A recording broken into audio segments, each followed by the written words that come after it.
안녕하세요, 건넌다입니다.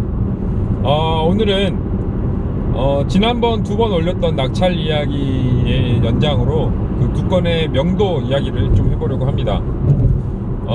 얼핏 이야기를 말씀을 드렸었는데, 첫 번째 그 낙찰건에서 이제 소유자가 남편이었어요. 소유자가 남편분이었고, 그 점유하시는 분은 부인하고 두 자녀분 그렇게 있었습니다. 그런데 이제 입찰을 하기 전에 한번 찾아갔었는데 없더라고요.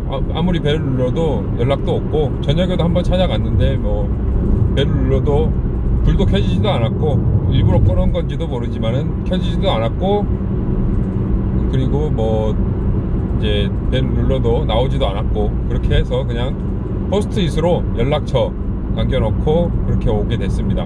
그리고 이제 낙찰을 받게 됐죠. 낙찰을 받고 나서 다시 찾아갔어요.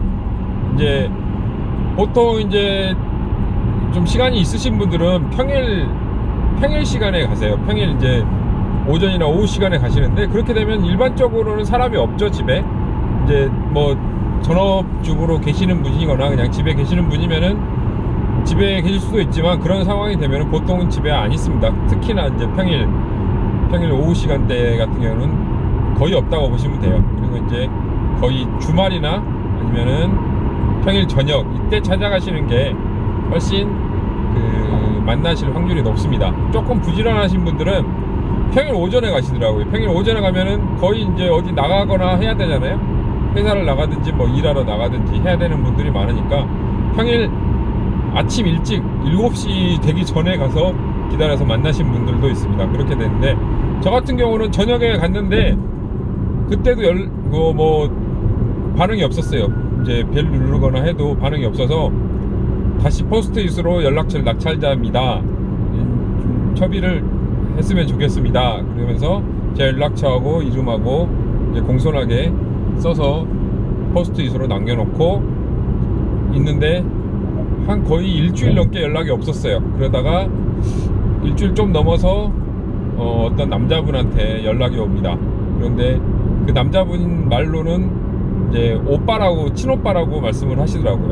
근데 그것도 믿기 힘들지만 제 느낌상으로는 친오빠 같았어요. 이렇게 뭐 딱히 이렇게 요청하거나 막 돈을 많이 받아내려고 하거나 이런 느낌은 없었고, 그냥 정말로 그 동생이 안쓰러워서 지금 이제 그 심리 상태가 그렇게 이제 좋은 건 아니기 때문에 제 3자로서 나타나서 좀 협의를 하려고 그렇게 하시는 걸 느꼈습니다. 그리고 아주 일반적인 이야기만 나눴어요. 제가 이제 낙찰자다.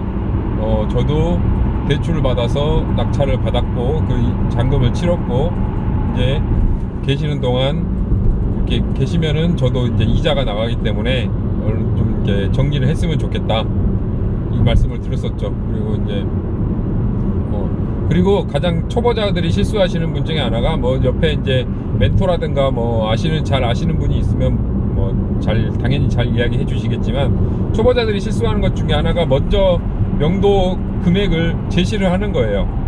제가 얼마를 드릴 테니까 나가주세요, 이런 식으로 하시면은 이 정도는 마지노선으로 받을 수 있구나, 이렇게 자기 패를 먼저 까버리는 거잖아요. 그렇게 하시면 안 됩니다. 그렇게 하시면 안 되고, 먼저 좀 그쪽에서 먼저 제시를 하게 이야기를 해놔야 돼요. 그리고 그 전화상이나 아니면 직접 만나셨을 때에도 그 자리에서 대답을 하시면은 절대 안 됩니다. 그러고 나서 대부분이 후회를 해요. 저도 이제 후회하는 부분이, 두 번째 낙찰건에서 후회하는 부분이 좀 있었고, 첫 번째에서는 안 그랬지만, 이게 상황에 휩쓸리다 보면은 예 알겠습니다 이렇게 하시죠 이런 식으로 나가버리면은 다음번에 협상의 여지가 운신의 폭이 확실히 줄어들어요. 그렇게 얘기 안 했을 때보다.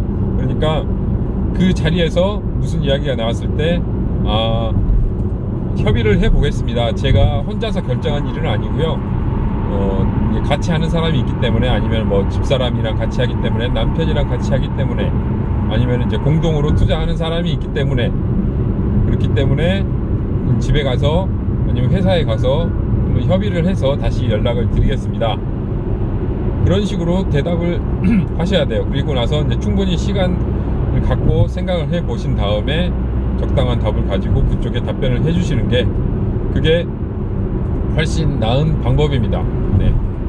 첫 번째 그 낙찰건에 대해서는 그러니까 그 친오빠분하고 통화를 한 다음에 나중에 이제 점유자이신 부인분하고 통화를 몇 번을 했어요. 근데 이제 그 첫 번째 이야기에서도 말씀드렸는데 너무 사정이 별로 이렇게 좋지 않아서 제가 마음이 너무 힘들더라고요. 막 우시면서 남편은 지금 실종 신고해 놓은 상태라 뭐 연락도 안 되고 빚은 다 져놓고 이제 돈을 번다고 나가서 이제 연락도 안 되는 상태여서 아주버니 혼자서 돈을 버셔서 이제 두 자녀를 키우신다고 그렇게 말씀을 하시더라고요. 그래서 이제 나중에 이제 이야기 결론적으로는 좋게 이야기를 끝냈어요. 그리고 이제 뭐 지금 정확히 기억은 안 나는데요. 50만 원이 조금 안 되게 한 40만 원 정도 이제 드렸어요. 이사비에 좀 보태시라고. 뭐 그 집 자체에서는 돈이 남기는 했었어요. 조금 남긴 했었는데 점유자가 그러니까 소유자가 남편이라서 소유자한테 이제 소유자가 있어야지 그게 그 잔액을 법원에서 이제 가져갈 수가 있는데 점유자가 부인분이시다 보니까 그것도 네, 뭐 제가 해결해 드릴 수 있는 방법은 아니고 가장 이제 그 점유자분이 가장 쉽게 할 수 있는 방법을 제가 이제 이것저것 이야기를 해드렸어요. 법원에서 이런저런 거를 한번 물어보셔라 말씀을 드리고 이제 최대한 도와드릴 수 있는 금전적으로가 아닌 이제 아는 부분 한해서 경매 지식 이제 그 내에서 도와드릴 수 있는 부분을 도와드리도록 그렇게 말씀을 드려서 이제 좋게 명도는 끝냈습니다. 그리고 명도를 끝내고 가서 이제 수리를 하고 월세를 내게 됐죠. 예. 그리고 이제 두 번째 물건 같은 경우도 그 임장 이야기는 드렸었잖아요. 이제 2층이었고 창문으로 집 내부를 보니 깔끔해서 입찰을 하게 됐는데 거기도 이제 편부모였어요. 이제 여자분이 아이들을 데리고 사셨고 그런데 그 카카오톡 프로필 사진에는 상당히 웃는 밝은 모습으로만 심리 상태는 그러니까 짐작이 안 되더라고요. 전화상에서는 상당히 이렇게 격앙돼 있는 느낌이었고 저한테도 막 좀 낙찰자가 좀 나쁜 듯한 그런 낙찰자가 나쁜 사람인 것처럼 이렇게 표현을 하셨는데 낙찰자가 나쁜 사람은 아니잖아요.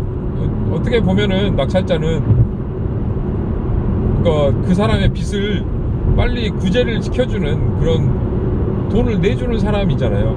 그런데 일부 분들은 그렇게 생각을 안 하시고 낙찰자 자체가 나쁜 짓을 하는 사람, 꼭 뭐 힘든 사람의 상황을 이용해서 이득을 취하는 사람, 뭐 이런 식으로 생각을 하시더라고요. 그거는 그러면은 법원도 나쁜 짓을 하는 거잖아요. 그렇게 따지면은 그게 뭐 나쁜 짓은 아니라고 생각이 듭니다. 그래서 그분하고 통화를 하면서 제가 좀 말렸었어요. 뭐 이렇게 막 우시면서 뭐 어쩌고 제가 사기를 당해서 이렇게 이제 근저당을 잡게 됐고 집을 날려먹게 됐다 막 하시면서 뭐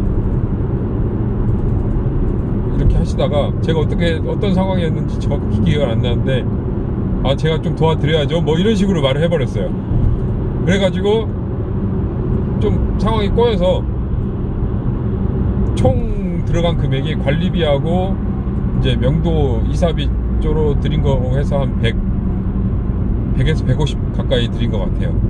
100만원 넘었고 다 총 금액이 한 100만원 조금 넘게 드렸던 것 같아요. 그래서 그렇게 드리지 않아도 되는 금액이었는데 이제 월세 수익을 바라고 하시는 분들은 대부분 이제 경매 낙찰로 받으시는 분들은 큰 돈을 가지고 하시는 분들이 아니거든요. 그래서 이제 막 여러 개를 하시는 분들하고는 좀 다르기 때문에 이것도 따져보면은 그 월세집 하나 하면은 월 들어오는 금액이 한 10만원에서 많으면 15만원 정도입니다. 그런 금액대에 1000에 30만원 정도의 그런 아파트를 이제 낙찰을 받게 되면 월 들어오는 금액이 10만원에서 15만원 정도 돼요. 근데 용도비로 한 100에서 150조 정도를 드리게 되면은 거의 10달치의 수익을 그냥 드리는 거잖아요. 그렇게 되면 손해가 막심하죠. 그러니까 그 기준으로만 따졌을 때 손해가 막심하게 됩니다. 그러니까 그런 것도 다 계산을 해보시고 제가 했던 실수처럼 뭐 도와드리겠습니다, 그거는 제가 책임지겠습니다, 이런 확답을 먼저 주시지는 마세요. 그런 건 나중에 제가 이야기를 해보고 말씀을 드리겠습니다, 이런 식으로 해도 그분이 기분이 이제 감정이 상하지 않게 하는 한에서 그렇게 하고 나서 진행을 하셔도 충분히 가능하다, 이런 말씀을 드리고 싶습니다. 네, 오늘은 그 두 건의 그 낙찰 받은 물건의 명도에 대해서 이야기를 드렸습니다. 여러분, 명도가 그렇게 어려운 건 아니에요. 근데 이제 감정적으로 같이 거기에 감정이입을 하게 되면은 상당히 힘들어집니다. 그러니까 그런 거는 좀 조심을 하시고요. 예, 약간 좀 떨어져서 3자의 시점으로 바라보시면은 명도를 훨씬 쉽게 하실 수가 있습니다. 그리고 이제 상황이 그렇게 좋지는 않잖아요. 보통 이제 점유자면서 소유자게 되면은 상당히 상황이 좋지는 않은데, 거기에 대해서 주변에 항상 물어보셔야 돼요. 자기 혼자 그걸 판단하고 그렇게 하게 되면은 분명히 실수하는 일이 생기게 됩니다, 전문가가 아닌 이상. 그러니까 주변에 항상 멘토나 이제 동료들을 두시고 일을 진행을 하시는 걸 추천드리겠습니다. 오늘은 여기까지 하겠습니다. 감사합니다.